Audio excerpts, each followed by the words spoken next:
She's working on some stuff because we have an event this weekend. Yeah. Yeah. And for some reason, the way that she said today's date, like, because we were like, oh, what day is it? She's like, it's March 15th. And I had that moment that you like see in like cartoons in the movies where like the camera just zooms in on my face as I remember something that I forgot, that I've forgotten. It's Lava's Life Day. Lava's birthday! I forgot. So like I'm sitting there, I'm like, oh my god, Mom, it's Lava's birthday. And I'm like, I forgot to wish The Rock a happy birthday. And she's like, but wait, but she's a rock. I'm like, yeah, so she isn't birthed. Like, so what do we call it? She'll be born. It's Life Day. Not to be confused with the Star Wars Life Day. It's Life Day. It's Rock Day. Congratulations, Happy you gave Rock Day, Rock everyone. sentience. Yeah. And now it has depression and anxiety. Now it has anxiety and depression. It's also Lee's Death Day, everyone. Happy Death Day, Lee. Congratulations. You have even more depression and anxiety. So I was trying to find a party hat to wear on stream today, and we don't have party hats. Aw, Had I you known, I could have made one out of the Cricut. But listen, I could do you one better. You could download a PNG of a cartoon party hat, put it in OBS, and slide it over. I can also do one better in here too. Hang on. But the champ, Emma, the champ is starting. I'm right here. Oh, okay, there you are. I thought you were doing something this stream. I was like, Emma, near, Emma, no, I gotta give Rock Horse her party hat. Oh my gosh, that means I have to put a party hat on my horse. It's Lava's birthday, and congratulations, Lee, you're dead. Yeah. Jazz hands. Jazz hands. Also, I think I got my coffee to work. Oh, heck yeah. As I know I put it in the group chat. So that creamer that I put in the group chat is actually from 2021. That's the expiration date on that creamer. So I didn't use it. Good. I took 2 teaspoons of caramel and I dumped them in my coffee, and then I just used some half and half. And then tomorrow when I go to work, because I brought that creamer to work, because that's normally where I have coffee, is at the office. Well, I forgot to take it home with me, so it's at the office still. Oh no, I hit a rock. Aw, hopefully you can get it back and you get it back tomorrow. Oh yeah, like I'm the only one that uses it, and it's sitting in the front office, which is where like my mom and I have our desks. So definitely can get it back. Whee! I don't think I'll be on here for too long tonight. There isn't really a whole lot to do. I could not see what was new because the thing was it was stuck in the Swedish language on top of. I checked. That's sad. And then I was like, well, maybe if I check on my phone. So I go to check on my phone, same thing. And I'm like, oh no. My God, what is happening? All that's new today, the Arabs, the Teaks, and the Marwaris are all on sale. They're 40% off. And then there's a Horses of Jorvik endurance race, they're calling it, specifically for those breeds. So, okay. That's why I have my Arab out. I got third. Yay! Yay! We swept. Except Team for second sweep. place. I might put a different color party hat on. I have several. Party hat time. Oh. I have a pink stripy one. I have, let's see. I have 2 black and gold ones. And then I have a pink and white one. Maybe we'll put the pink and white one on. Yeah.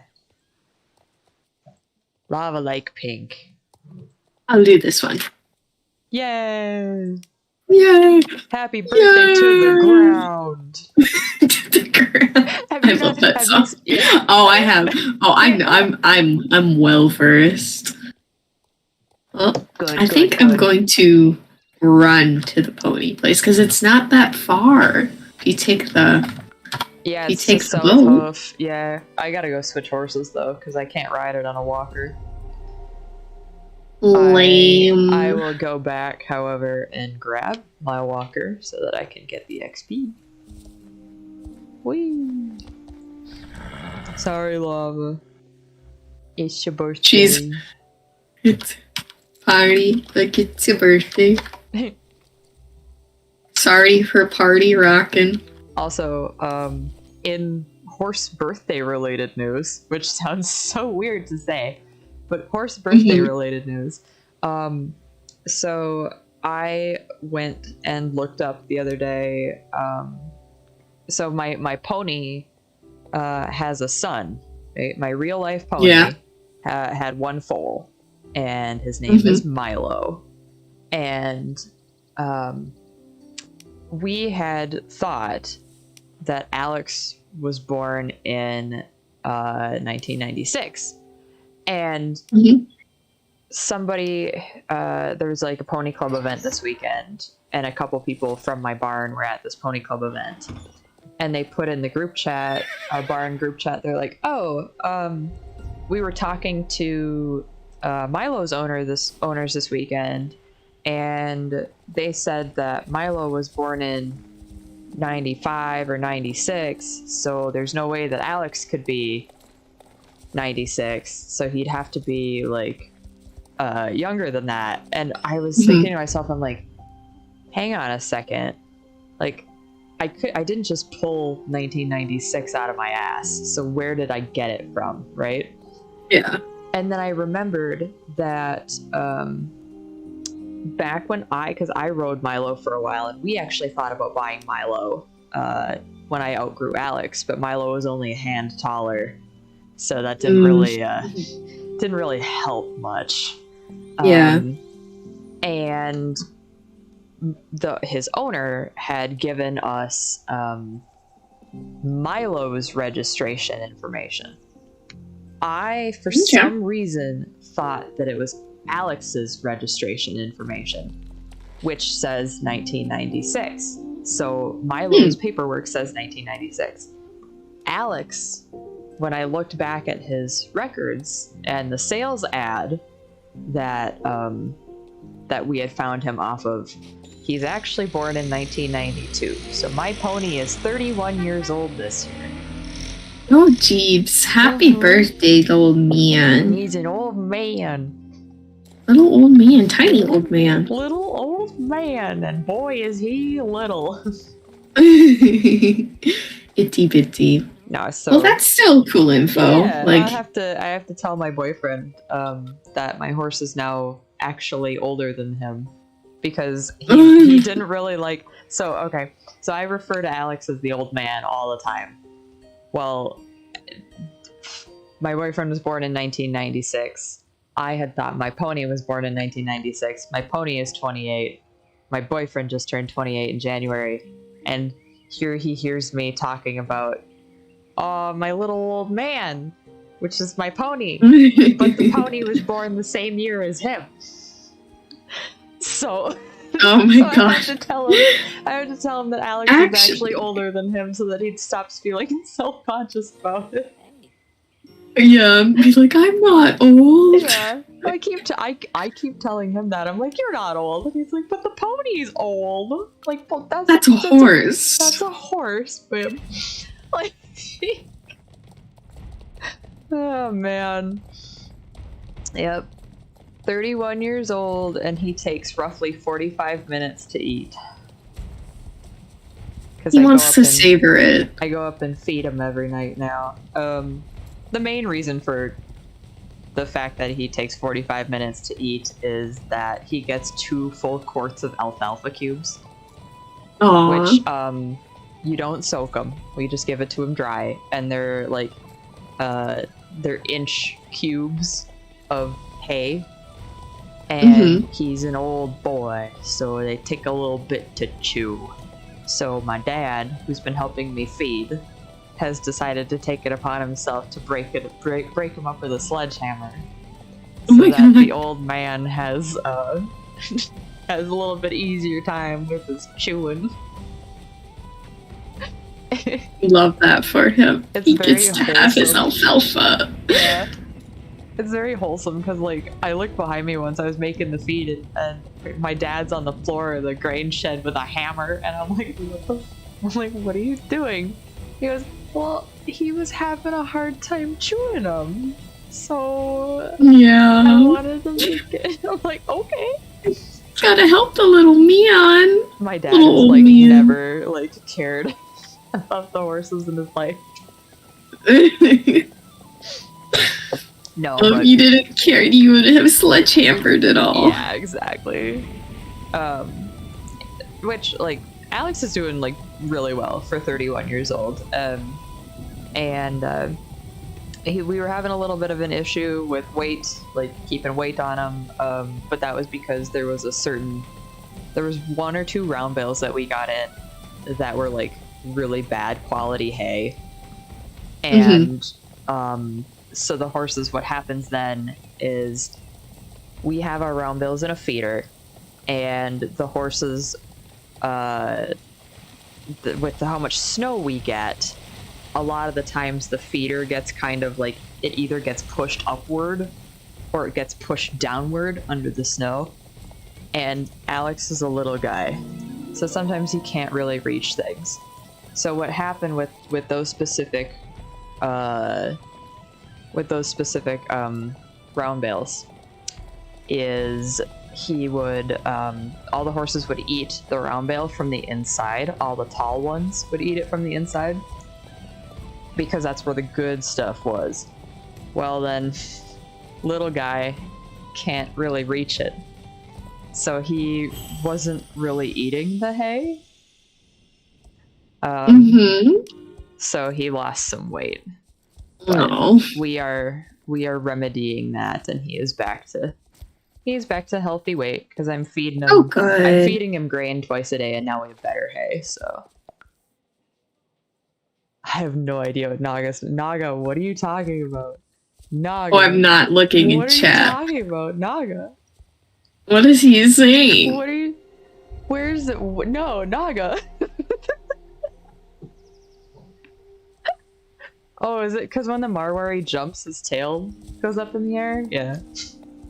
Is that why? Is that where the booty hole is coming from?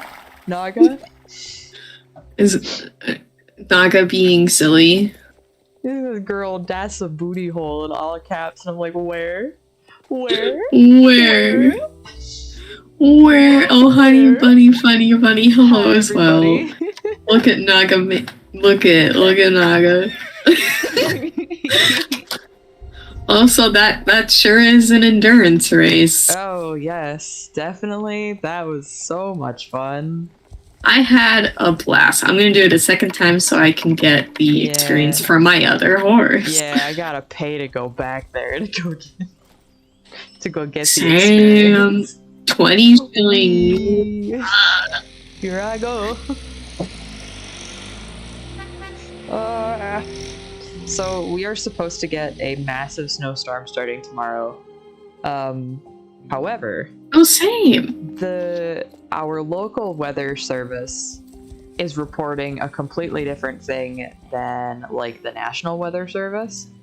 So we're not exactly sure what to expect. So the National Weather Service says like rain and snow and like 12 inches of snow.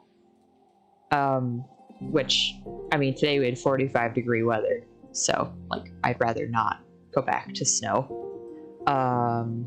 However, our local weather service is calling for 24 to 26 inches. Oh no. And I'm like, I don't know who to believe. I really hope that this is a dud. I really hope that we don't get 24 inches. That is a lot of snow. I mean, we already got, Courtney, do you remember how much we got the other day? Because it was like a lot. We got at least another foot of snow the other day. I don't know, man. I stopped counting, to be honest. I've stopped counting because when I go outside and the snowbanks are twice my height, it makes me feel sad. Right. I'm 5'7". I'm gonna be so itty bitty when we meet in real life. I know. Me and You're gonna be, oh my god, you're tiny.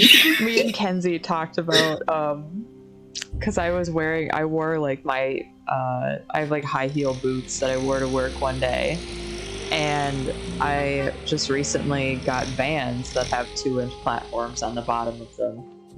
So now I'm gonna be 5'9", walking into Briarfest, and you guys, my mom included, are all gonna be shuffling around me, you little teeny tiny hobbits. I'm gonna be shuffling and I'm gonna be very lost and confused and scared and So if you're getting awesome platforms, I've been thinking, do I make a ridiculous shirt for my first time at Briarfest that says like something with mommy? No. I was thinking, oh my god. I was thinking I licked my first Briar and lived, and it says Briarfest 2023. Oh my god. I kind of, you know what, Larry? I might have some t-shirts downstairs and some vinyl. I could just make that for you. Because that's like a really, really good shirt. Like a really good shirt, because I licked my first Briar and lived. Have we told you about the fact that that's like an actual model horse thing, that people just lick their new horses? I think you have. Okay, yeah, because it's like people like to lick the glossies because it makes their tongue tingle or something like that. I don't know. I think that means it's poison. Don't attempt that, please. Anybody watching this? I'll attempt it. Lick your glossies. I need to take And I lived.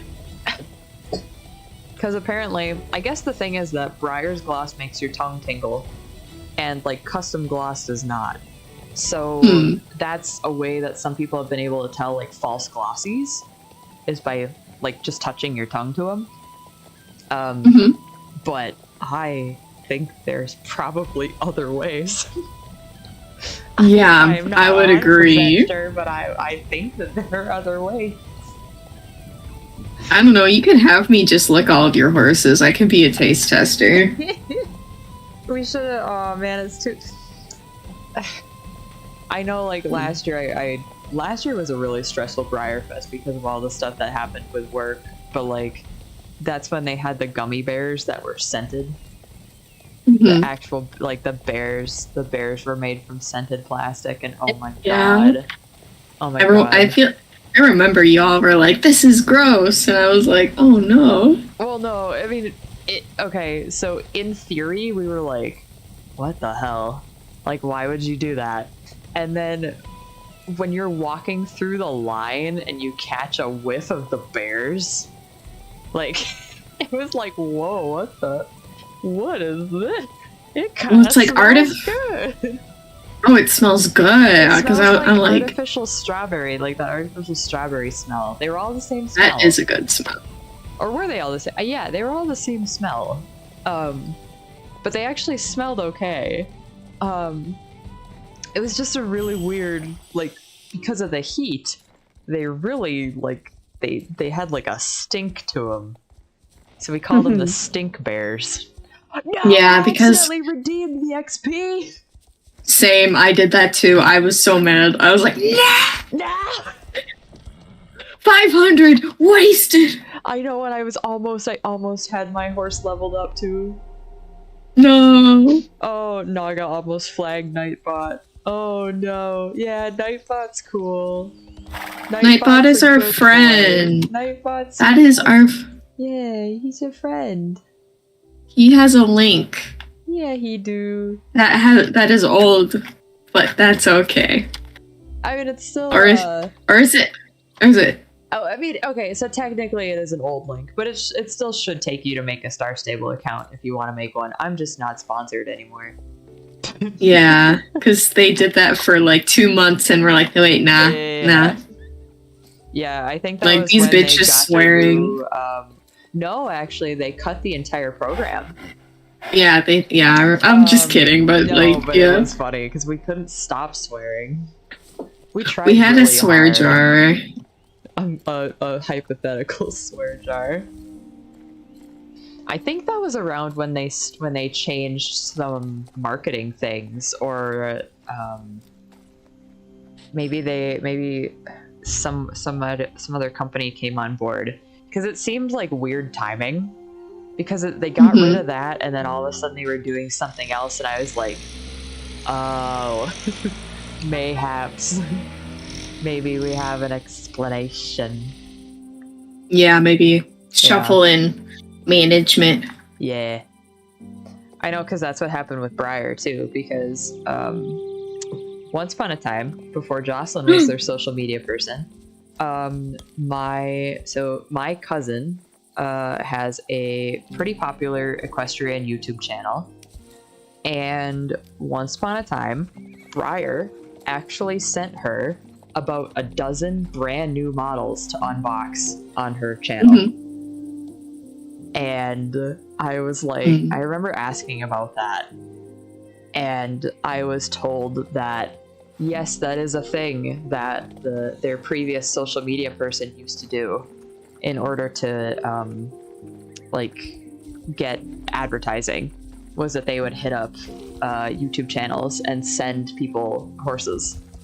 Yeah. And I was like, oh, that's weird, because I wasn't 100% sure that my cousin was serious, because she does not collect at all, or at least not like we collect.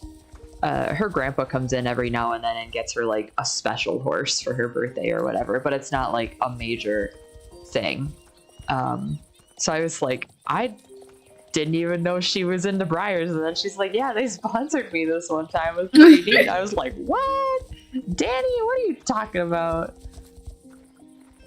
That's kind of cool though, but I mean, like, understandable that they don't do that anymore, I guess, because well, from what I was told, it didn't really make a whole lot of sense,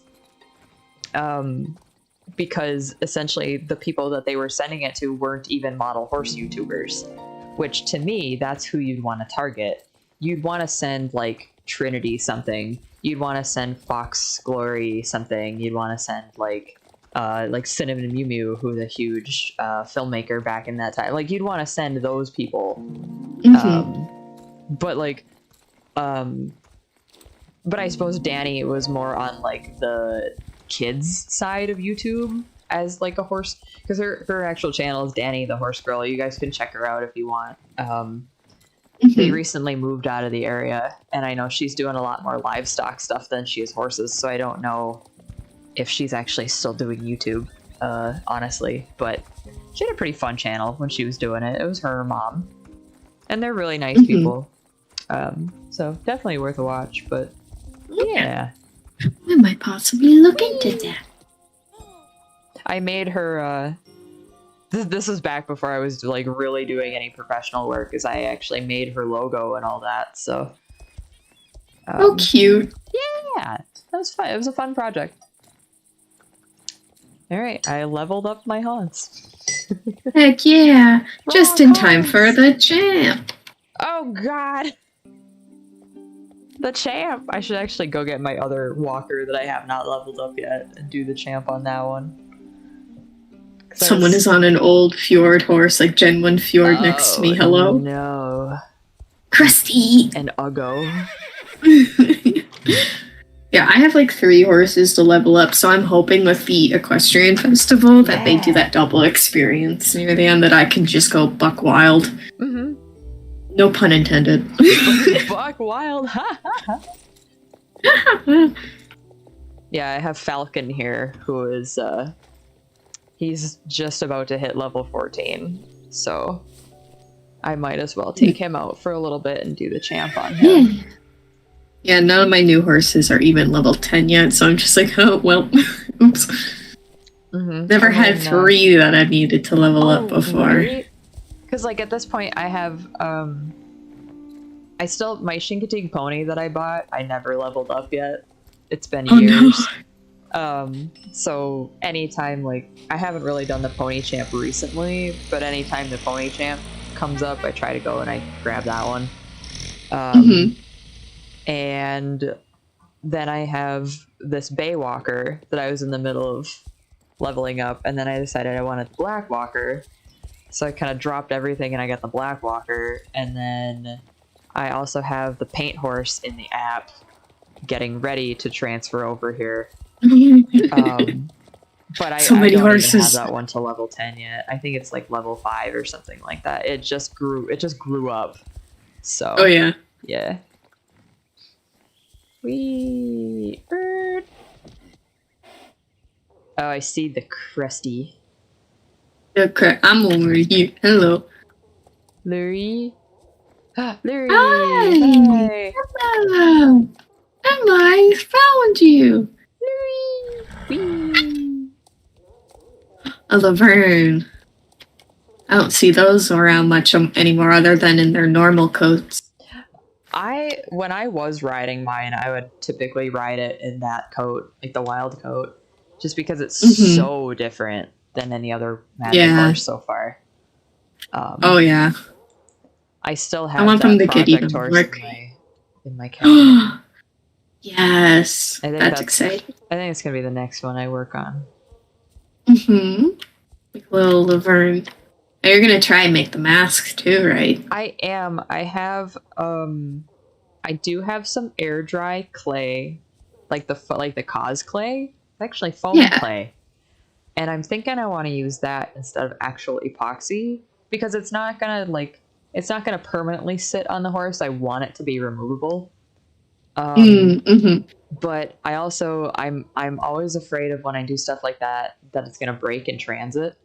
So I'm hoping that if I do the foam clay that has a little bit more of a give to it, I can still get the look that I want without like necessarily risking it breaking. But what I'll probably have to do is try a couple different methods. Like I might actually make 2 different masks, do one with epoxy and one with the cosplay, and see what happens. It's like yeah, that sounds like a good plan though. Like test things out and all that. Yeah. I also got my Artisans Gallery application turned in, so we shall see if I make it into the AG this year. I won't know until next month. Hopefully you get in, because that would be exciting. It would be really cool. Like I kept going back and forth on. It would be really nice to have a Europe Briar Fest that I don't work.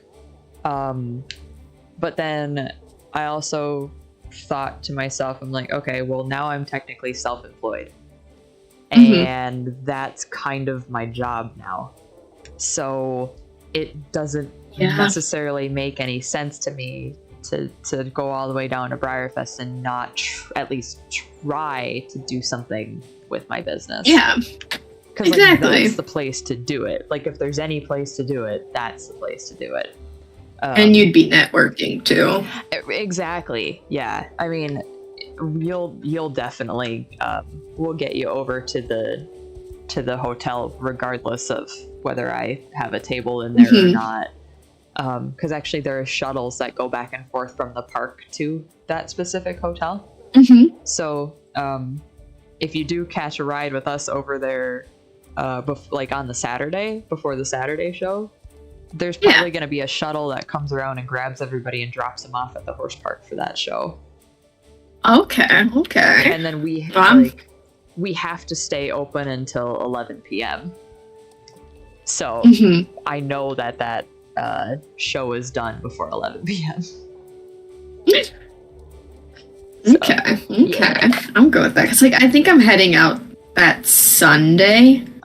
I think like flying out again on Sunday. So yeah, that should work. Right. Which actually, I think the AG, we're open. Like we'd be open Thursday night from 5:30 to 11, and then Friday night from like 7 or 7:30 to 11.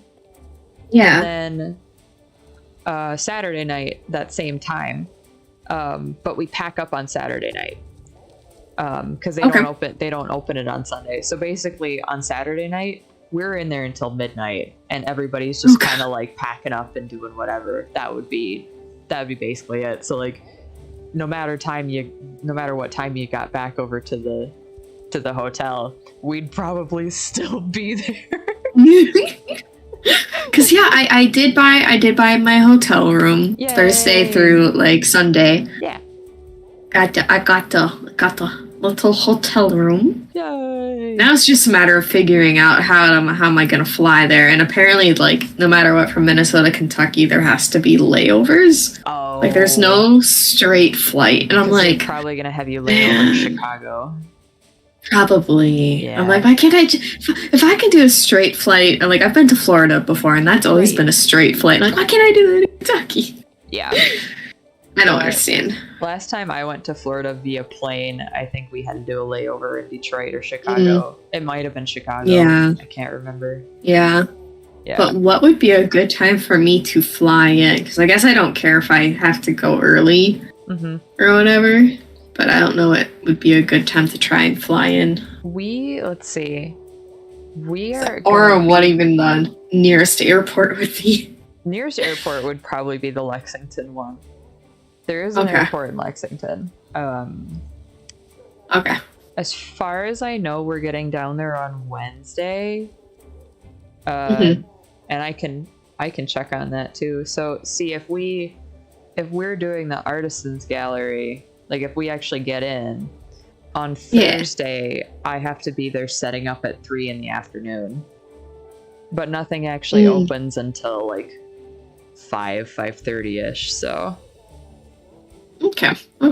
Yeah, which, I mean, the AG is something that we wander. Like, if we're over there at 5:30 when it opens, we wander there for hours. Like, we'd probably be there until like 9. Yeah. But because Briarfest doesn't open till Friday, right? Yeah, Friday morning. But see, you're probably gonna want to check into your hotel and stuff. Yeah.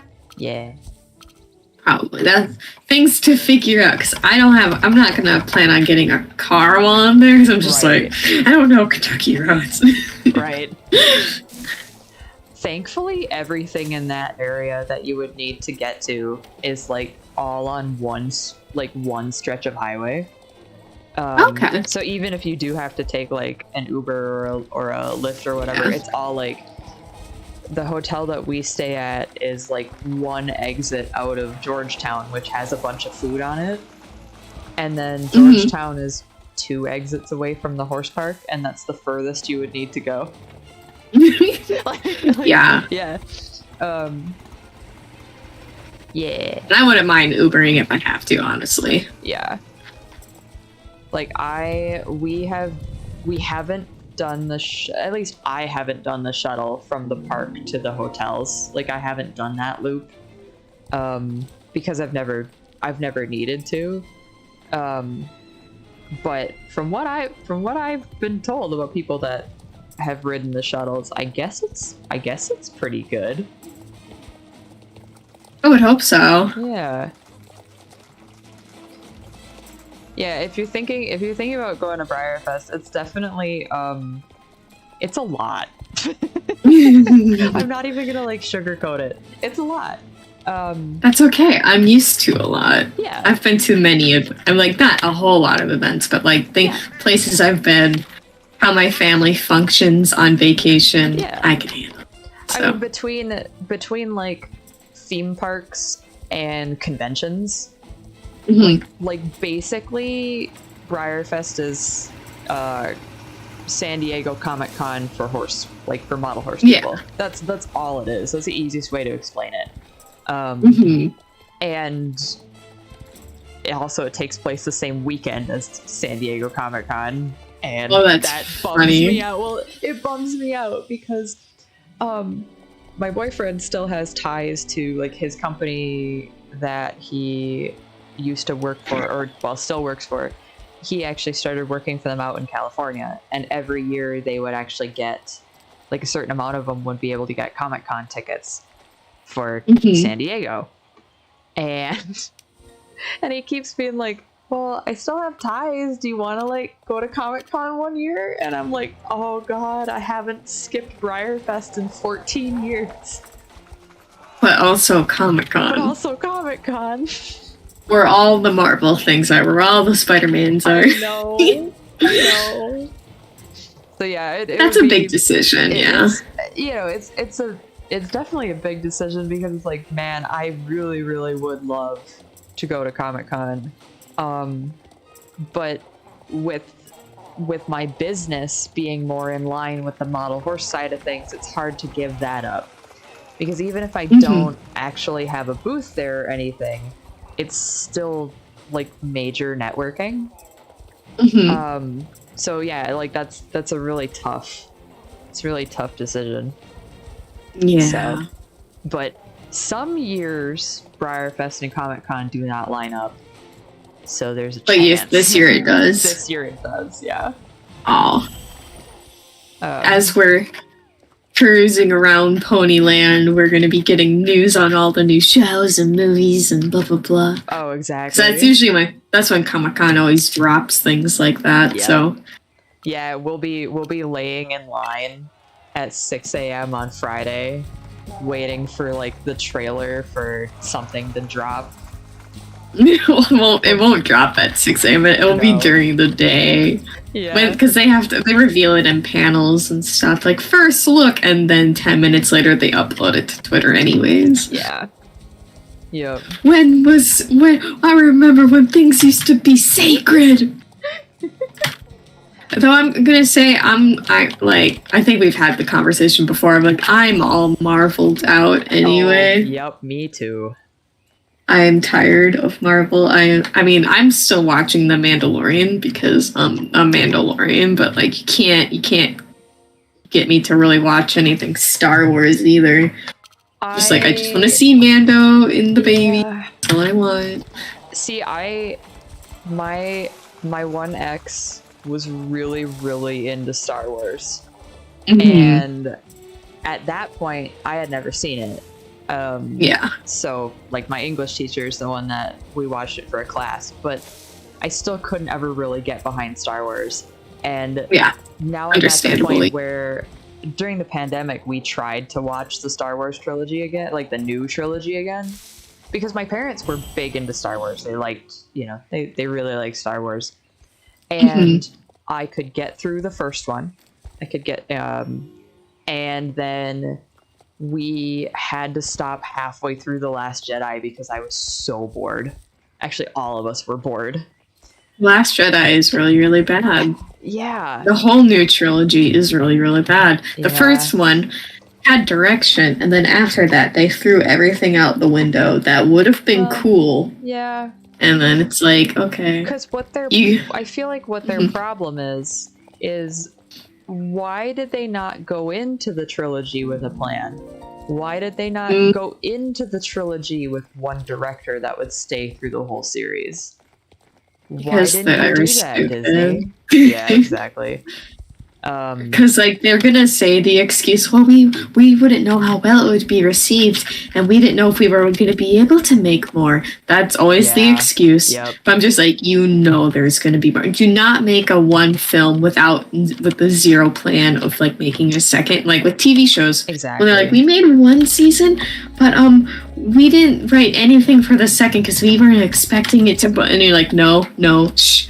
Do not tell me you were not planning behind the scenes of what you would happen. You need to write and this goes for like anybody writing any type of story like this, is you really, really need to plan for at least 2 of anything in the event that you're actually able to pull it off. Yeah. Like, you can't you can't just leave things, like wrap things up unless you're meant to. Like, unless your story can be told in one season, can be told in one movie or one book. Like, if it's a one-off, then it's a one-off. But if you leave things on a major cliffhanger, or if you write in things that like you need to have a payoff for, oh my god, you need to figure out what that payoff is. Yep. I don't trust Netflix or HBO. No. I'm just don't trust any streaming service because now it's just they're cutting things left and right, and it's like indie's the only way to actually get your ideas out now. Yeah. Which sucks. I know. And circling back to the whole Marvel aspect of things is it's such a comic books are such a niche thing that like basically you could tell whatever story you wanted and it was probably never going to make it to the wider audience because that's not who it was intended for.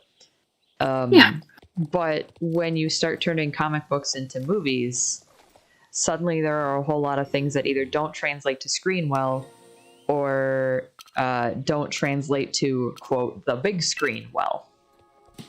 So now all of a sudden you're taking 5 or 6 comic storylines and you're mashing them together because, oh, well, this, and this is going to make for really, really good imagery on a movie screen. Or, oh, well, we only have so many movies to tell this in or so many episodes to tell this in.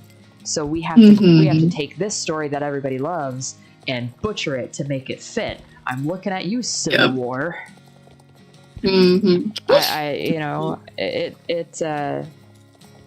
It's really complicated, and the fact that like on the one hand, I, as someone who loves superhero stuff, I'm glad that like it's finally gotten to a point where your everyman can enjoy superheroes because like I said, comics are so niche that like not a lot of people are going to walk into a comic book store. And even if you do walk into a comic book store, we're talking about like 100 years roughly worth of content.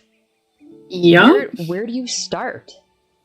You know, so diving into getting introduced to these stories and these characters through movies is honestly a very smart way to go about it. And I like that Marvel has branched into doing the TV shows because they're a little bit more easily digestible. However, that being said, there's so much. There is too much. It's way too much. I do and I don't like the fact that like I was sitting down to watch Multiverse of Madness, and my mom likes to watch stuff with me, and actually right now on her own in the mornings she's actually going through the entire MCU in order because that's a thing you can do on Disney Plus now. Oh, nice. Like, you can just like they have certain things, like she had been watching Agent Carter, and when she finished Agent Carter it rolled right into Captain America and then it rolled right into Captain Marvel, so it's like it's actually going in the order of the MCU timeline, and I thought that was kind of interesting. So there's no guesswork there anymore. But we talked about like trying to catch up on some of the more recent movies, and I was like, oh, I want to watch Multiverse of Madness again. And she goes, oh yeah, I'll like whenever you decide to watch it, I'll watch it with you. And I kind of went, okay, but I need to make sure that you watch. But she watched WandaVision with me, so I'm like, I need to make sure that you know what happened in WandaVision. And then there's a bunch of stuff from What If, and then there's this, and then there's that, and I'm like, I got tired just thinking of about explaining it. Yeah. It's like, if you can't have a stand like the other films. Yeah. They put 1, 2, and 3 so you would know, okay, there's one before this you need to watch. But they don't do that now. Right. They can't be just a standalone film. You have to watch the other ones for it to make sense. And I'm like, that's where you lose people. Yes. If I have to watch 20 films before this one, no. If I have to sit through, and then the other thing is the end credit scenes. If I have to sit through an entire movie about Blowbo McGee, who I do not give a shit about, just to see 5 seconds of my boy at the very end of the film, I'm not gonna go. Yep. I don't care how awesome and epic it is, like to have that moment in the theater. Because I tell you what, I went and saw Civil War in an IMAX theater right when it came out. And I remember the moment that Spider-Man swung in for the first time in the MCU. And that was, like, nuts. You know? Like, there, and what I've heard from, like, the people that went to Infinity War and Endgame in the theaters is that was an experience. I'm raising my hand. It absolutely was. Yeah. So, like, I get that, and I do like that concept of, like, a movie being an experience. But I also think that now with the pandemic, we've kind of shifted. That now they'll just toss anything into theaters.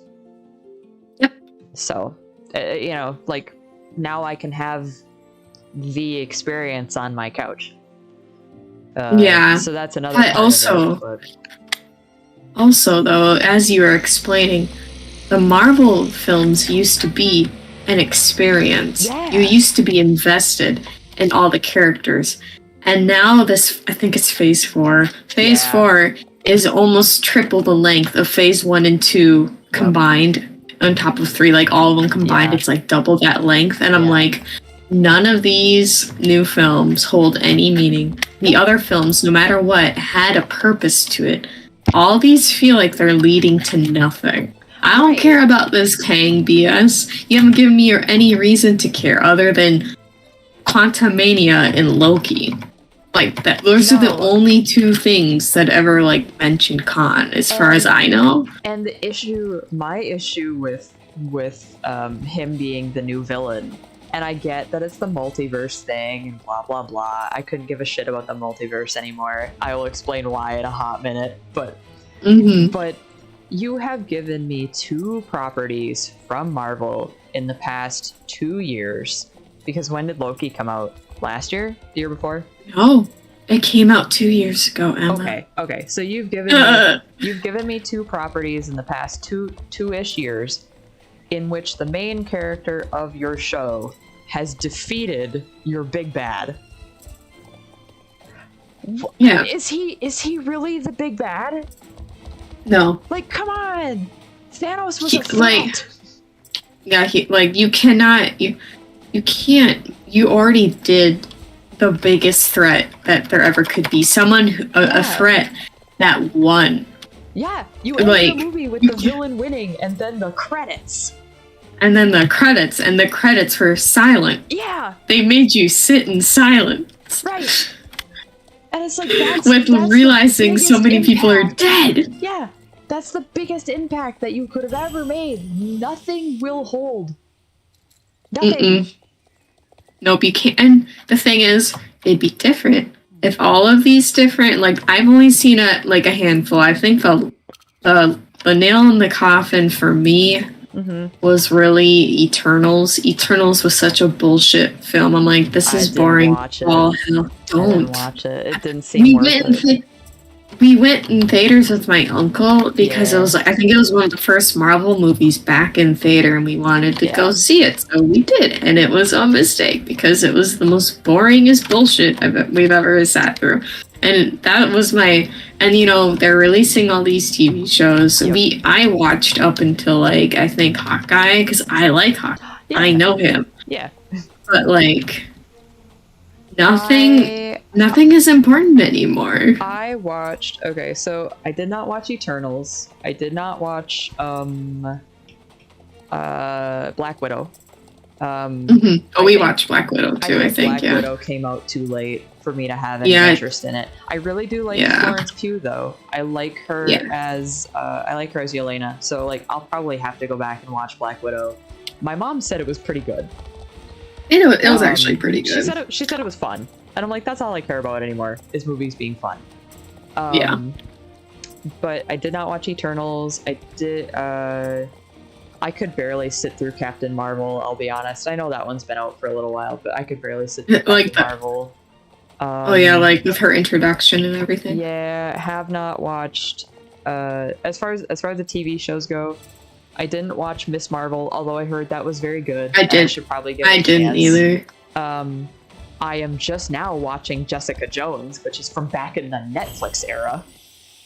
Yep. And honestly, would 100% recommend.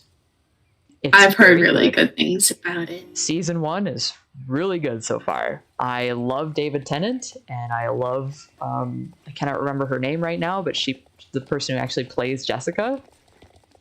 Excellent. Excellent. But I think I fell off the wagon after Moon Knight. I really did enjoy I did watch Moon Knight too. I watched that one too. I wasn't like I did like Moon Knight. I liked Moon Knight because it introduced us to a likable main character. Who is also various main characters. Yeah. Like right, and like he's not exactly the most like how do I put that? It's kind of to me it's kind of like I don't want to call him the new Iron Man, but in a way you have this character that's both like he plays to the goody and he plays to the like, oh well, I don't give a shit, like I'm gonna do this and I don't care about the consequences kind of a thing. And I like the range and the fact that Oscar Isaac is such a good actor. Like it's so believable. Like Moon Knight is a really, really good Marvel property. I'm just disappointed in the fact that they don't seem to have him lined up for any of the new like movies. No. And I'm like, why? Like the point in the old Marvel films of introducing a new character in a brand new film was to bring them into other characters' arcs. Right. And that's what made you want to pay attention, because they're like, oh shit, they're introducing Black Panther. He's gonna be in future movies, blah, blah, blah. Right. So that's why you like watch those one-offs. And, you know, Black Panther is a great standalone film. Anywhere you do not need to watch any Marvel films to enjoy it. Yes. But like, but now it's like they are introducing all of these characters at the speed of light. They're trying to they're trying to shove in all these storylines that do not go together. None of these connect to any shape or form. Why would I care if none of these connect anymore and you're like chugging out new content every month? I'm like, I don't care anymore. It's too much. And I think they're realizing that no one's caring anymore. Especially back. Yeah. Because Ant-Man flopped horribly. Yeah, it did. And they thought it was going to do great. And I'm like, no, why would I care? It's not going to connect to anything else. No one ever mentioned the quantum realm and any other property up until this point in all these films. Right. So it's like, bruh. Yep. I haven't even watched Love and Thunder yet, and I should, because Taika is like he's one of my favorite directors. He's one of mine too, but apparently Love and Thunder was not good. Courtney, you saw that one, right? Yeah, so basically what I took from it was just that it was a lot of like they set it up essentially as a comedy. Yeah. But like what Taika does. Really, really heavy topics that I don't think they should have included, or they should have taken a different approach to the movie. Right. Because the whole point of the villain becoming a villain was his child got murdered by a god, right? So he's trying to kill all the gods. Yeah. The dude literally watched his child die in the first 5 minutes of the movie. And then it goes from like him being a normal civilian, alien, whatever, to him becoming like a demon. Yeah. And there's like no character development between that. Right. You don't see the downfall. Like, right. And then it goes from like that to like him being killed by Thor, I guess. Okay. I don't remember how it ended, but it was still just like really odd. I heard a lot of people say that it was like way too over the top comedy wise. And like I, as someone who enjoys Taika's other work, I can kind of see how people wouldn't like it. like not even having seen it, just knowing his other work, because sometimes I feel like he's kind of divisive as a director. Because it seems to me like people either really love his work or they really hate it. The thing is, I see that the people that really don't like his work are the Marvel fanboys who think that the comedy does not fit in Marvel. And, you know, they're right to an extent. Yeah. I really liked, what was the first Marvel film with Thor that he did? I'm trying to remember. What was that? The one in Phase 3? Where Hulk and Thor, I forget the name of it. Ragnarok. Ragnarok is probably one of my favorite Marvel films. Fun. Because it was fun and a fresh of breath air. But after, have you guys seen Our Flag Means Death at all? Yes, I did watch that. Okay. Yep. Like, Taika admits that Our Flag Means Death made him fall in love with filmmaking again. Because he directed the first episode. Yeah. Obviously, he's acting in the other ones, but he still kind of, you know, has the director hat without overstepping bounds. Right. So it makes him a really good actor. And you can tell he just has love and fun with it. And then you know that Marvel asked him to come back, and I feel like it's more like him probably doing jury duty than him actually like loving to come back to Marvel. I don't think he had I haven't seen Love and Thunder, but just after the interviews with like Our Flag Means Death and everything, and him admitting that that show made him love filmmaking again, I'm just like, oh boy. Because I'm sure Marvel gave him like, you have to do this and this and this, and he's like, can I direct my own shit in here? And they're probably so strict on that. Right, and then another thing that I feel like people have to remember, and you probably know this working in animation for a kids show, is there are certain things that corporate wants you to include because they're going to make toys out of them. So like you have to shoehorn in this, and this because, well, I think of this example from My Little Pony all the time. After Laura Faust was off the show, in one of the seasons, Hasbro went to the team and was like, all right, you guys got to find out how to make a helicopter work in your story because we want to sell a helicopter toy. Wow, you know, so I can only think of like instances in Marvel movies where they were like, oh, we really want this thing that's super merchandisable. I have not seen Love and Thunder, but I remember seeing a bunch of merch of the goats. Yep. There are those 2 screaming goats. I also think about because as a figure collector, I realized that every single suit change in No Way Home was a cash grab. Every single one of them.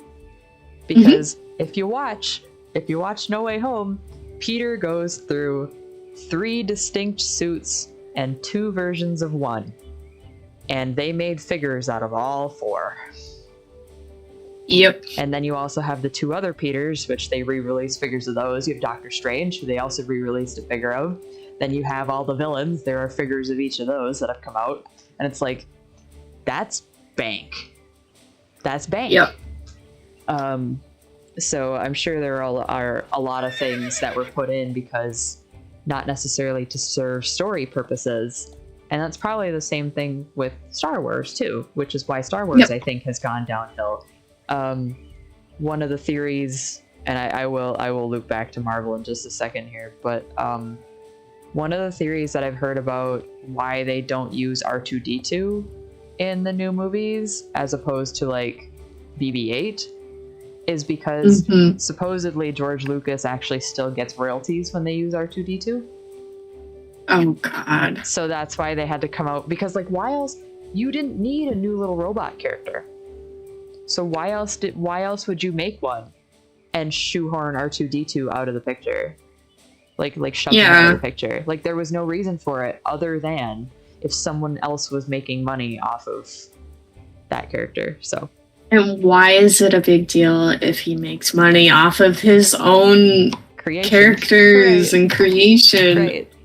Yeah, exactly. I mean, everything that Disney does, anything when it comes to cartoons. Yeah. If the thing that usually will get something pitched or like get places more interested in what you're trying to sell is can you make toys out of it? Because the toys are going to make more money than anything of the film. What's funding the film is the toys and the merchandise. Fun fact is why the toy line not selling well is why Young Justice got canceled.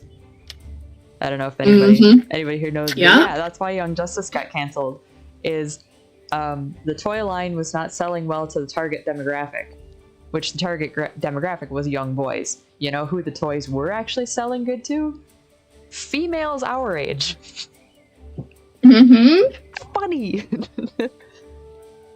So, hi everybody in chat. We're going on a rant about superhero movies tonight.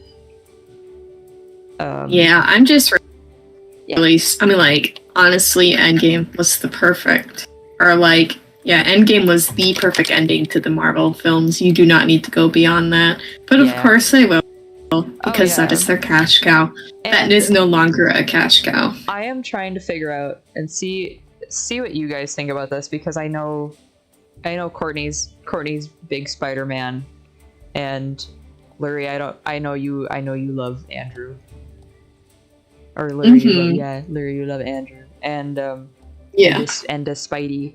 So I think that and this is my crackpot theory. I don't think that they actually had a plan for a third movie after Far From Home. Like obviously they were signed on for 3 movies, but I don't think they actually had a plan. If they did have a plan, the release of Into the Spider-Verse changed that completely. Completely. To me, that was very, very obvious. I'm sure to a lot of people it was pretty blatantly obvious, because I also don't think that the multiverse saga would actually be a thing without Spider-Verse.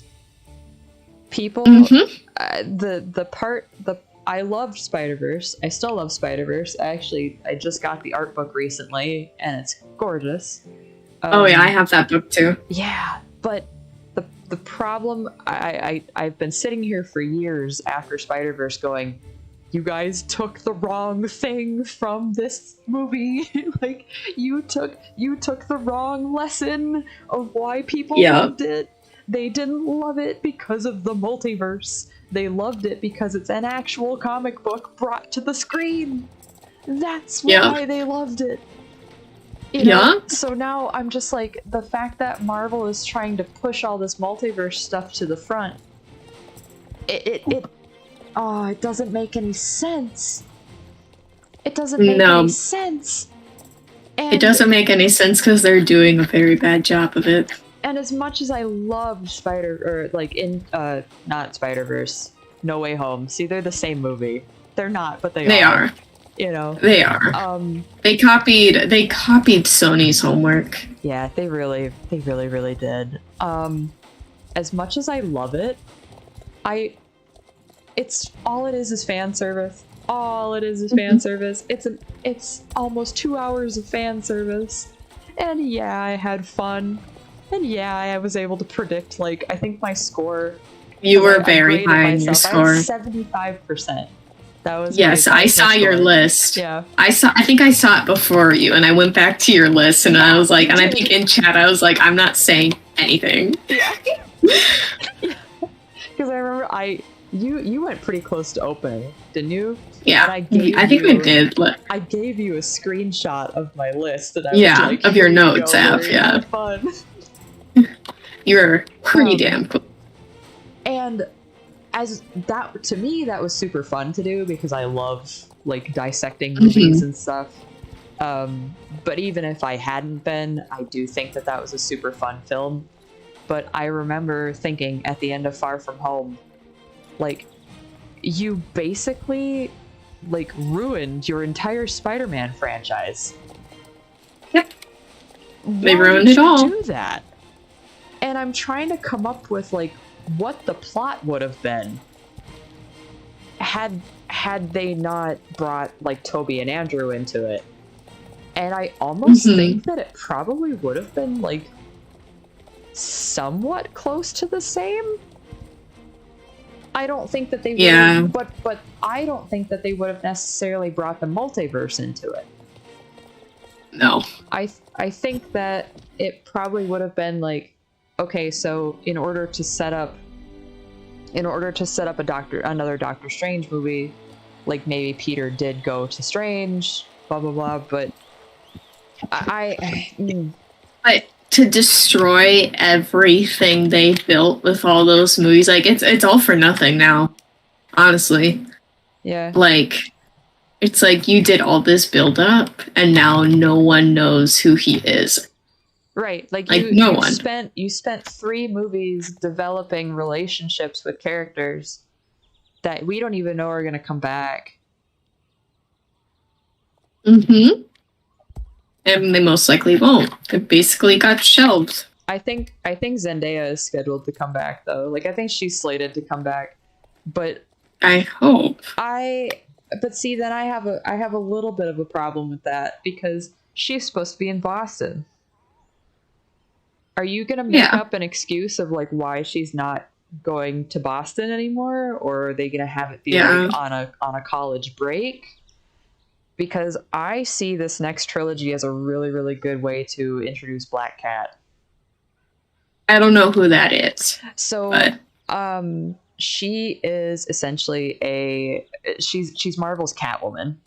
Long story short, she's Marvel's Catwoman. Yeah. Her and Peter have a fling when he's in college, and basically he kind of has to like choose whether or not it's worth it to keep being in a relationship with someone who's actively breaking the law, and like, does that go against my morals? I don't know what the plot of the Spider-Man video game is, but I know she's like heavily involved, and a lot of people really like that story. I also know that some of the fight choreography that was in No Way Home was actually heavily influenced by the video game. So I'm kind of wondering if we're going to see some pull from like the video game for the next movies story-wise. I don't think that would be a bad idea. I just...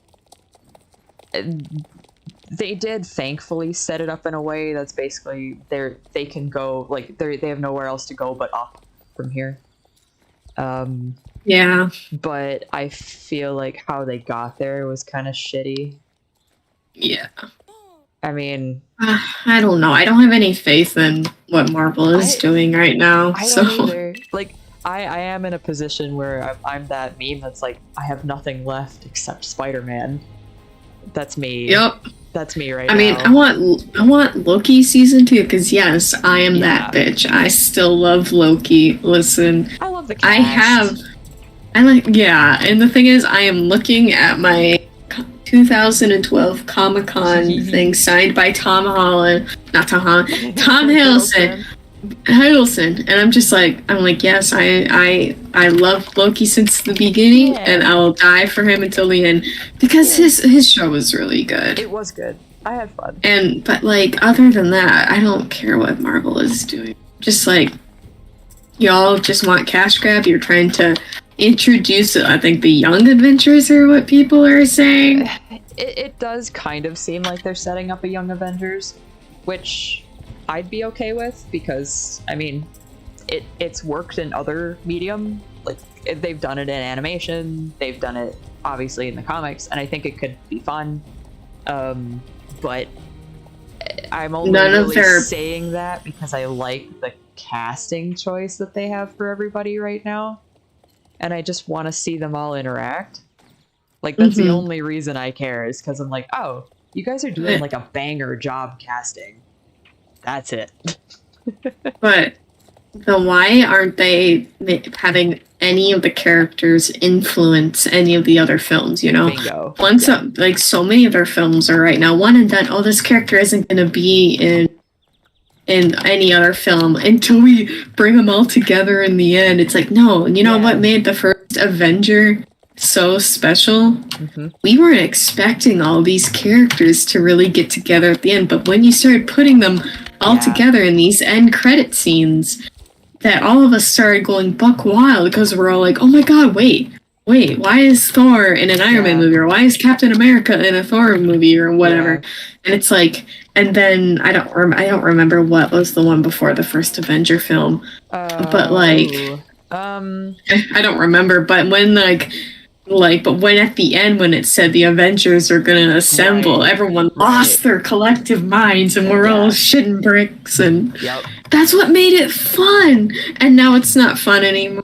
It's boring and dull, and it's lost its luster. No, and the same, like, I have had a love for DC Comics way before Marvel Comics. Like, the Bat family. The Bat family is my bread and butter. Yeah. But DC has royally fucked up so many times. That's why they retconned all of their films. They just retconned all of them, and I'm like, you're all so like, stop! You don't need to act like Marvel. You know that standalone Batman that was actually a detective noir film? Yeah, that was amazing. Yeah, do more shit like that. Like, I know, it's like that's that Batman film. And some of their animated properties, which I have, as much as I love Young Justice, and that's what kind of pulled me into DC in the first place, I think that they made some mistakes in the later seasons. It's a little iffy. However, their animated properties at large are pretty good. They had the Batman film. The first Wonder Woman was actually pretty darn good. First Wonder Woman is pretty good. Don't talk about the second one, though. We don't talk about that. Don't talk about the second one. And then, like, the Dark Knight. Like, and Dark Knight. Chef's kiss, that trilogy. Mwah, mwah. And the Lego Batman movie. Oh my god, the Lego Batman is literally my favorite Batman. I will stand by the fact that the Lego Batman movie is the best Batman movie ever. It is, because you're correct. You're right. And I love that film to bits and pieces. I love my homoerotic Joker and Batman moment. In my opinion, and this is from someone who has still not seen the new Batman film, and I know I need to. I know I do, but it's the burnout. My top 3 Batman films are Lego Batman, Batman Returns, and The Dark Knight. Those are my top 3 Batman films as of right now. My top 3 would be Lego Batman, Dark Knight, and then the new Batman. Okay. So I have Batman Returns on there purely because they did the villains right in the best way possible. And I will not, you cannot tell me that there is a more iconic costume on screen than Michelle Pfeiffer's Catwoman. You're correct. You can't. The whip scene that she did in one take. Iconic. Danny DeVito Penguin. I mean, you're never gonna beat it. Yeah. Yeah, you're right. Whoever did was it Colin Farrell who did the Penguin in the new Batman? I think so. I like him. He's very good in the film. Penguin, I believe, if I recall right. It is a longer film because it is a film noir. It is a detective film, which is, thank God this is Batman. He's supposed to be the world's greatest detective, not the guy that kicks a bunch of ass. He does that too, but it's like I think it's like Batman's or Bruce's like second or third year as Batman. Yeah, he's very early Batman. Yeah, he is extremely early Batman. He's having the struggle of separating his life as Bruce Wayne and as Batman, because there are days and days that he does not wash off the makeup, and Alfred is like, hey, so like I invited people over because you really need to start interacting with human beings. You need to get a life. And Bruce is just like, no, I'm Batman. I have to do this. And it's all about him. And he loses sight of why he's doing it. He's, he doesn't realize he's doing it for the people, and his whole character growth in it is he needs to learn to separate that, because you're doing it for the people. You're not doing it just to be a jerk in the streets, dude. Right. So it's very good. It's very good. My favorite superhero films are the ones in which the people that are writing them remember that superhero is not a genre. Those are my favorite superhero films. And this new Batman does that perfectly. It's not a superhero film at all. And I think, like, I'm gonna go on a Spider-Man rant for a moment here. Yes. The initial, like, this particular trilogy with Tom Holland, I feel like is the most true to form Spider-Man, like high school age Spider-Man that we've ever gotten. Oh yeah. I feel like if they would have played Andrews up as the college age Spider-Man, that would have been like the iconic trilogy that we all, because he's perfect. He's absolutely perfect. So much wasted potential, but Tom's trilogy, and the fact that they started him off in Civil War and he's 14. He is 14, and he gets pulled into this by an adult that should know better. And then but we're talking about Tony Stark. Yeah, and then you get to his movies. So there's a huge tonal shift between the Avengers, between Civil War, and then bam, Spider-Man movie. And if you actually sit down and watch and you listen to the audio, and you kind of like follow the story, like the story beats, beat for beat, it is essentially like Ferris Bueller's Day Off. They even do that scene where he's running through everybody's backyards, and they reference it in the movie that, like, they play Ferris Bueller. That's beautiful. In the background. So essentially what you're looking at here is the first two Spider-Man movies are teen comedies, like coming of age comedies. And they don't really play up the comedy aspect of it, other than, like, okay, so in the first film, we start off where Peter's actually making like a little docu-series of himself going to Europe to fight Captain America. He thinks that's the coolest shit because he's 14.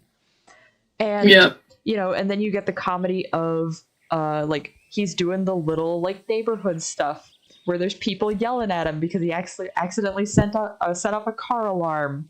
He returned somebody's bike. He helped an old lady cross the street. There's the back and forth banter with Ned. And, you cut to that one scene where Ned's wearing the Spider-Man mask. Oh my god. Then you get where he finally asks the most popular girl in school on a date. They're gonna go to homecoming. Oh my god. And then the dad is the villain. And it's just the world shattering, like, the epiphany that, oh my god, like, I can't go to the prom because I have to fight the bad guy. Like, I love that shit. It's funny. That's the coming of age. I think Homecoming is probably the best in that trilogy for me because it has all of that. And then Far From Home, like, I don't want to say it's the perfect way to expand on it because it feels like they did a lot of really unnecessary stuff. Like trying to pull in like Nick Fury and all that. There's a lot of people that are still confused about that whole thing. I'm not, but it's okay. But the big Marvel fanboys, there's a lot of people out there that vehemently hate Tom's trilogy. And I just want to personally tell those guys to fuck right off because these, like, Far From Home, I feel like plays more into the superhero movie trope, like the tropey, like, this is very much a, quote, superhero movie. And I don't 100% think that that's a bad thing, but the whole point of the Spider-Man trilogies is he's not Spider-Man yet as you know him. Nope. He's a kid. He doesn't become That the is a big- Spider-Man that you guys know and love until he's college age. And Exactly. that's when the with great power comes great responsibility thing kicks in. That is when it's he's lost everything. He's starting at square one. And while I kind of hate that it took a multiverse breaking event to get there, we got there. Mm-hmm. The train went from A to B, but it went to all the other letters in the middle. It's not good, Scoob. It's No. not good. But I guess kind of point being is that Homecoming did not have to be, it was not a superhero film first. It was a coming of age high school drama comedy first. Yeah. And then and you peppered in the superhero bits. Yeah. Just like, granted I haven't seen it yet, but like you're saying, the Batman it's a detective film, but it peppers in the superhero bits because your main character is a superhero. So. And it's also technically, like I explained, like he's learning how to. He's like it's his own coming of age, coming of Batman story. Yeah. It's extremely good. I 100% recommend it. It will I would recommend having your full attention on it because film noir, you gotta kind of be. And because they're trying to figure out who the heck is this Riddler guy. Right. So it's one of those films like noir films. You kind of they kind of want you to be on the same page as the character, where you're figuring it out as you go. So and they want you to figure it out with Batman, and you know who the Riddler is, you kind of know what's going on, but they want to make sure that you're experiencing right next to Batman. Yeah, and that's cool. I like that. Have you ever played the Arkham Asylum game? I have or the not, Arkham trilogy. But I have heard that they are very good. And they're so good. Did they pull from that for this movie? No, they didn't. They didn't. But I only mention that because, if you want to talk about extremely well-written Batman content, that is the Arkham Asylum games. The first two are extremely well-written. Arkham City and Arkham Asylum. Okay. And as how the Marvel film, a lot of them kind of changed the Spider-Verse changed the trajectory on Marvel films and in animation. Just like how the Arkham Asylum games changed the trajectory of video games. That I have heard a lot. The Arkham games were revolutionary. They very much are. If you play the first Arkham Asylum, this is what every single video game does when they want.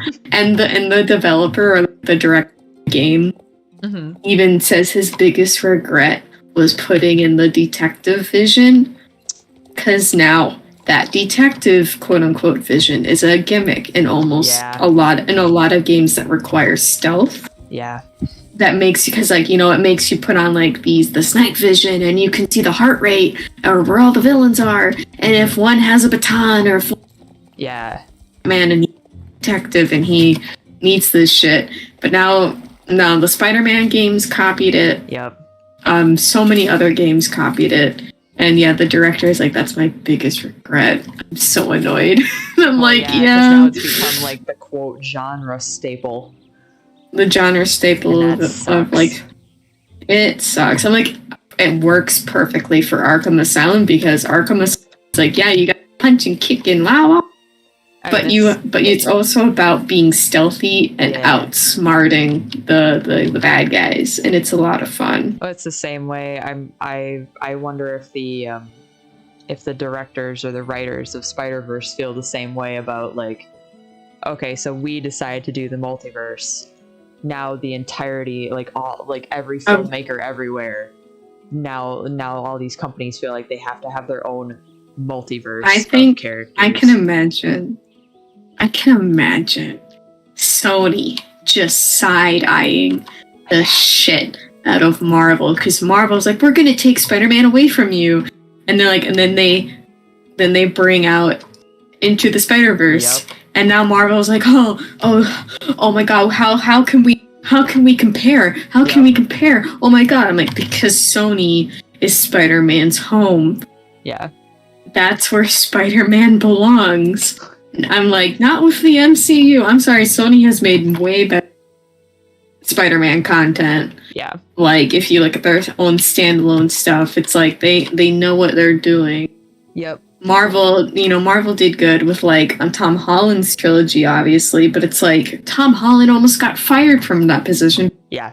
Disney wanted to take Spider-Man away from Sony. Yep. And it didn't work. They almost cost themselves one of their, like, actually, honestly, this might be an unpopular opinion, but I Tom Holland is probably their most marketable character actor right now. Yep. Like, like he's like the one that most people can agree on that they like. Other than Tom Hiddleston. I think those are it's exactly. The Toms. It's the Toms. Because they got rid of all of the other characters. You only got Hawk, and then the Hulk. The Toms and the Chris's. And it's like, but the thing is, like, no one really gives a shit about Thor anymore because they took away everything that made him him. Right. Which is sad. So it's like, because, like, people typically kept coming back for Tony Stark. That Tony Stark was the OG. Like, this is why we're here. Right. And they ended that so beautifully. I'm just like, he had a beautiful arc. Yeah. And I mean, Captain America did too. He's like, I'm going back and reliving the life that I didn't get to live. And I'm like, good for you. Good for you. But now Hulk and Thor, like, I haven't seen the new Thor film, obviously, but like Thor okay, you can't take away everything from Thor, especially when you wrote him up to be like, oh yeah, he's kind of a brat. He doesn't really understand his family, that he's fighting for the people he cares about, not just because he's big and macho and he can do it. Mm-hmm. Then they take his people away, they take all of his family away, and now it's like, and then people complain, now he gained weight and now he's lazy and plays video games. Yeah, because like, the writer, what do you expect? The writers destroyed his life, and for what? Right. There was no purpose behind that. They did not have to kill off Loki. Spoilers, I guess, from years ago. But like, they didn't have to kill him off. Yeah. Like, I think Thor losing and wanting to protect his people would have been like a way bigger drive for him wanting to fight against Thanos than him losing. Or if you really wanted to kill Loki off, you should have just done it in that last battle, not at the beginning of the film. Yeah, you should have had Loki have his moment. Loki really didn't have his moment. He did something really stupid that was out of character. Loki would have never done that. Like, he just did it. He would have never done that. I think that's another reason why I like the Spider-Man films from Sony, like even the MCU ones, is because Sony has their own writers and their own directors that clearly had a vision for what they were going for. And Homecoming to me feels like it's nearly, like, it's almost untouched by the quote MCU-isms. Mm-hmm. Like all the comedy in there is meant to be in there. They're not trying to shove anything in there. Tony Stark shows up, but for a good reason. Yeah, there's a reason behind him showing up. Like, there's a great reason. And they do a good job about tackling the expanded universe and how the events of the MCU affect people, but they don't need to shove every character they can in there because it's not necessary. And being Sony, they can only afford to do so much. So that's how you get, like, at the very beginning, it brings you back to the Avengers, and they're sorting through the Avengers trash. Like they're sorting through what happened with the Battle of New York and how the Battle of New York actually, like, changed people's lives. It's not just a prop. that they fight around, which is kind of how the MCU treats it. Like, Yeah. other than in Hawkeye. That's the only other time I've seen, like, how does this actually affect characters? Same with, like, WandaVision is the only time I've seen, okay, well, how did the snap affect everybody? Like, Yeah. you can't just, like that's a major thing. What? Yeah. Like, you can't just write that out of existence. It happened. You made it happen. Mm-hmm. So for Homecoming to be like pretty much untouched by MCU-ness, you know, and then you get Far From Home, which is like, oh, well, if we're setting up like all this other stuff, then, you know, oh, now we got to put Nick Fury in here. Now we got to get Happy in here. Now we got to get, you know, like, everybody's got to be in this. We have to bring in all these characters, and we have to have like drones and fighty stuff, and let's pretend we're gonna turn Peter into Iron Man. You know, it's like, guys, That wasn't gross. guys, no, bad. Like, no, no, don't do that. Stop. That's also why I think the multiverse thing was a last minute, is Oh yeah. because thinking about Mysterio, like, okay, I'm talking myself through this as I go along, and then I'll probably call stream after this in a minute. Okay. So Okay. Far From Home is Mysterio is a fraud. Spoiler alert. Mysterio is a fraud. He pretends that he's from a different universe. Peter, who knows about multiverse theory, specifically says something along the lines of, wait, so you're telling me that the multiverse theory is real? And at the end of the movie, we find out that Mysterio is a fraud. So, okay, so now is the multiverse theory disproven? Now, No Way Home takes place immediately the second that Far From Home ends. If you watch them together, they're the same film. They're meant to be basically the same film. Mm-hmm. You pick up with No Way Home, and roughly 3 to 4 months after Peter's just been, like, gaslit by this guy who said he was from another universe, now you've got Strange being like, oh yeah, the multiverse exists. I'm just like, that feels like such a weird story choice. Yeah, but wait, doesn't Endgame bring up the multiverse though too, so they can go get all those stones? It does it? Isn't that?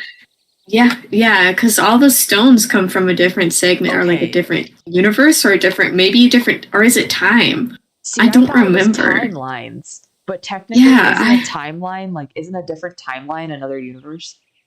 Yeah. So then, yeah, it's like, that's where the writing starts to get muddy, and I don't really blame, like, anybody for that, because anytime you write time travel, it's messy. Never write time travel, actually. That's the biggest. Yeah. My biggest writing advice: don't do that. Yeah. Yeah, and the whole thing with No Way Home and the actual spell that breaks the thing in the first place. I'm like, you can argue that, yes, okay, Doctor Strange is the one who was texting while driving at 90 miles per hour on a cliffside in the rain. Like, yeah, maybe he's not exactly, like, the most responsible person.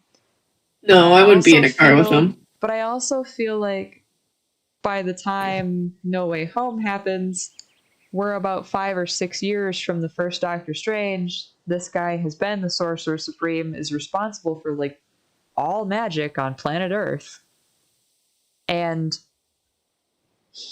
you don't, like, you're acting like he hasn't grown from his decisions. Like, the Strange that I saw in Endgame, where he's like I these are definitive timelines. Like, you cannot mess with this, and there's only one way that this can end, and I need you to know that this is the sacrifice you're gonna make. To No Way Home, where he's like, oopsie whoopsie, I did a fucky wucky with the spell. And Like, he let it happen. I remember when the trailer came out, everyone thought it was Strange, like an evil version of Strange, or it wasn't Strange because that's not in character for Strange. Yeah, it feels out of character for a Strange that has had 6 years to grow. Yeah. You know, and that has essentially, the summer before the snap, like, everybody came back from the snap. Like, by the time No Way Home happens, I'm trying to, like, in my head, I'm thinking of the timeline here. Everybody came back from the snap supposedly in, like, May. And then No Way Home happens in October, November. I think it's October because there's Halloween decorations up in the cafe. And then it ends around Christmas time because it ends roughly when Hawkeye takes place. Yeah. So, like, man, Peter's had a really bad year. Had really bad 6 months. It just, yeah, it's. I hate to say, like, oh well, that's not what I would have done with it, but then I struggle to think what would you have done with it? Like, how and that's okay. It?